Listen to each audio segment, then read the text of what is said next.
जंगल में ठंडी हवा चल रही थी। सब पक्षी अपने घरों में थे। बेचारी राधा चिड़िया ठंड के मौसम में भी चांद की रोशनी में अपने बच्चों को लेकर बैठी थी।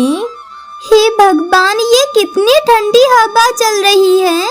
मेरे बच्चों के पंख छोटे हैं, ये तो ठंड के मारे जमे ही जा रहे हैं और हड्डियों में हवा लग रही है। काश हमारे पास घर होता जहाँ मैं अपने बच्चों को लेकर आराम से रह रही होती। हमारे साथ तो हर बार यही होता है, ठंडी हवा, ठंड, रात के अंधेरे का डर। मम्मा मुझे बहुत ठंड लग रही है। कल सूरज निकलेगा तब हमें गर्मी मिलेगी। हाँ मम्मा, मुझे भी बहुत ठंड लग रही है। मेरे पंख तो देखो ठंड की वजह से कांप रहे हैं और हड्डियां तो पूरी तरह जम गई हैं। कितनी ठंडी हवा चल रही है। वो बेचारी चिड़िया तो बहुत परेशान थी। वो कुछ नहीं कर सकती थी, इसलिए वो तो अपने पंखों से अपने बच्चों को छिपा लेती है और कहती है, मेरे बच्चों, तुम्हारी माँ कोशिश कर रही है। मैं जो तिनके जमा करती हूँ वो हवा उड़ा ले जाती है और ताकत जवाब दे जाती है, लेकिन मैं हिम्मत नहीं हारूंगी। मेरे सीने में जो आँच है वो गरम है, मैं उसी से तुम्हें गरम रख सकती हूँ। फिर इसी तरह सुबह हो जाती है, सूरज निकल आता है। राधा चिड़िया ठान लेती है कि अब वो किसी से मदद मांगेगी। तब वो अपने बच्चों से कहती है, मेरे बच्चों, तुम यहीं रहना, मैं जा रही हूँ किसी से मदद मांगने, शायद कोई मेरी मदद कर दे। ये कहकर राधा चिड़िया अपने बच्चों को छोड़कर तोते के घर की तरफ आती है। वहाँ आकर वो तोते से कहती है, मेरी मदद कर दो तोते भैया, मेरे पास घर बनाने के लिए कुछ नहीं है। अगर आपके पास सूखी घास और तिनका हो तो मुझे दे दो, ताकि मैं अपने बच्चों के लिए घर बना सकूं। मेरे बच्चे रात भर ठंड से ठिठुरते रहे हैं इस ठंडी हवा में। और वैसे भी आप ही तो कहते हो कि माँ की मेहनत का चमत्कार सबसे बड़ा होता है। राधा, तुम्हारे दिल के अंदर जो सच्चाई है वो तो किसी के अंदर नहीं है। तुम तो सबसे अच्छी चिड़िया हो। देखो राधा, मेरे पास भी ज्यादा कुछ नहीं है, थोड़ा तिनका बचा हुआ रखा है, तुम उसे ही ले जाना। उससे पूरा घर तो नहीं बन पाएगा, पर एक कोना तो गर्म हो ही जाएगा। जो माँ अपने बच्चों के लिए रोती है उसे भगवान कभी खाली हाथ नहीं छोड़ता। हाँ, आप सच कह रहे हो तोते भैया, माँ का प्यार किसी दौलत से कम नहीं है और ये तिनके मेरे लिए किसी हीरे से कम नहीं है। वो राधा चिड़िया फिर वहाँ से चली जाती है और वो कबूतर के पास आकर कहती है, अरे कबूतर भैया, आपके घर की खुशबू तो दूर से ही आती है। अगर आपके पास सूखे तिनके या सूखी घास कुछ भी हो तो मुझे दे दो, मेरे बच्चे ठंड से कांप रहे हैं। राधा, मेरे पास तिनके तो रखे हैं, तुम वो ले जाना। राधा, पर तुम कभी हार मत मानना, अपनी कोशिश जारी रखना। हालात चाहे कितने भी खराब हों, पर तुम्हें रुकना नहीं है। और हाँ, जब तुम्हें लगे कि सब कुछ खत्म होने वाला है तो समझ जाना कुछ नया शुरू होने वाला है। आप तो हमेशा मेरे दिल की बात कहते हो। चलो अच्छा है, आपकी ये बात मेरे दिल का सहारा बनेगी। वो राधा चिड़िया तो फिर वहाँ से उड़ जाती है। वो कौवा और मयूरी के घर आती है। कौवा और मयूरी तो अपने घर में आराम से बैठे थे। उनका तो बड़ा और मजबूत घर था।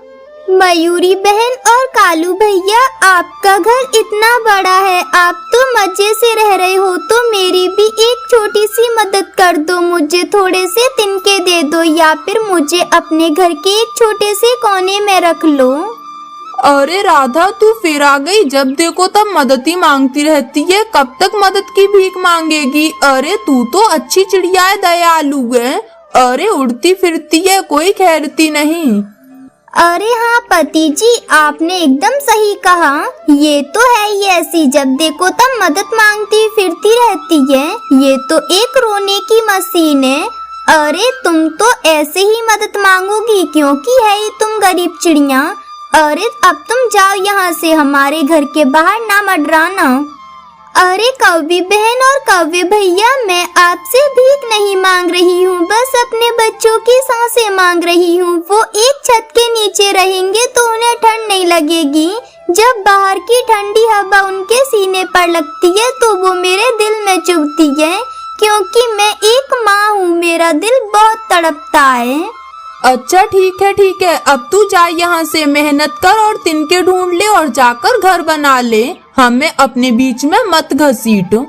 हाँ, इतनी देर तूने यहाँ लगाई है और इधर उधर मदद मांगती फिर रही है। इतनी देर में तो इतने तिनके इकट्ठे कर लेती कि तेरा घर बन जाता। अब जा यहाँ से, हमारे सामने ज्यादा विनतियाँ मत कर। ठीक है, कोई बात नहीं, मैं चली जाती हूँ, शायद भगवान ने मेरा घर कहीं और लिखा होगा।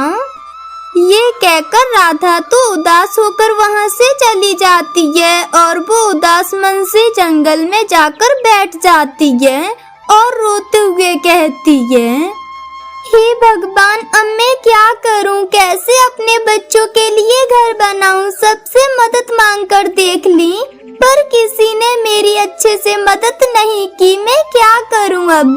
कहाँ जाऊं अपने बच्चों को लेकर इस ठंड में? वो राधा चिड़िया बैठी ऐसे कह रही थी और रो रही थी, तभी उसके बगल वाला पेड़ बोलता है, चिड़िया क्या हुआ, तुम ऐसे क्यों रो रही हो? क्या बात है चिड़िया, मुझे बताओ। फिर वो राधा चिड़िया तो उस पेड़ को अपनी सारी कहानी बताती है, जिसे सुनकर वो पेड़ उससे कहता है, चिड़िया ये बात है तो तुम चिंता ना करो, मैं हूँ ना, मैं तुम्हारी मदद करूँगा। मैं तुम्हें एक अच्छा सा अपने इन पेड़ के पत्तों से घर बना कर दूंगा, जिसमें तुम अपने बच्चों के साथ आराम से रह सकती हो और तुम्हें उसमें बिल्कुल ठंड नहीं लगेगी। अरे पेड़ भाई, कैसे? ये कैसे संभव है? अरे हाँ चिड़िया, सब संभव है। मैं कोई ऐसा वैसा पेड़ नहीं हूँ, मैं एक जादुई पेड़ हूँ और मैं मुसीबत में रहने वाले हर पक्षी की मदद करता हूँ। तुम रुको, मैं अभी तुम्हारे लिए भी पत्तों से घर बना देता हूँ। वो पेड़ तो फिर चिड़िया के लिए अपने पत्तों से सुंदर सा पत्तों का घर बना देता है, जिसे देखकर चिड़िया बहुत खुश होती है। वहीं दूसरी तरफ कबूतर और तोता नदी से पानी पीने जा रहे थे, तभी वो चिड़िया को एक पत्ते के घर के पास देखते हैं, तो वो दोनों उसके पास आकर कहते हैं, अरे राधा चिड़िया, ये किसका घर है और तुम यहाँ क्या कर रही हो? वो राधा चिड़िया तो फिर उन्हें सारी बात बता देती है, जिसे सुनकर वो कहते हैं, चिड़िया ये तो बहुत अच्छा है और घर भी अच्छा है। चलो सही है, अगर किसी ने तुम्हारी मदद नहीं की तो क्या हुआ, ऊपर वाला है ना, वो तो सबकी मदद करता है। उसने तुम्हारी भी मदद कर दी, उसने सुन ली तुम्हारी, अब तुम इस घर में आराम से रह सकती हो। फिर इस तरह वो तो वहाँ से चले जाते हैं और चिड़िया अपने बच्चों को भी उस घर के पास ले आती है। तब उसकी बेटी कहती है, मम्मा, ये आप हमें कहाँ ले आई हो और ये इतना सुंदर घर किसका है? अरे मेरी बेटी, ये घर हमारा है, अब हम इस घर में ही रहेंगे और ये घर हमें इन पेड़ अंकल ने बना के दिया है। इन्होंने हमारी मदद की है, अब हमें बिल्कुल ठंड नहीं लगेगी। फिर इस तरह राधा चिड़िया अपने दोनों बच्चों के साथ अपने उस घर में खुशी खुशी रहने लगती है।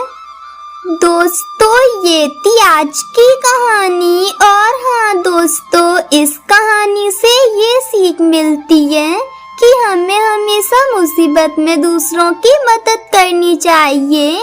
और हाँ दोस्तों, आज का सवाल ये है कि राधा चिड़िया की मदद किसने की थी? अगर आपको पता है तो कमेंट बॉक्स में लिखकर जरूर बताएं। और अगर आप हमारे चैनल पे नए हो तो चैनल को कर दो सब्सक्राइब और हमारी वीडियो को कर दो लाइक। और हाँ दोस्तों, घंटी बजाना ना भूलना, ताकि नई वीडियो आपके फोन की स्क्रीन पर हो। मिलती हूँ मैं आपको अगली वीडियो में, तब तक के लिए धन्यवाद।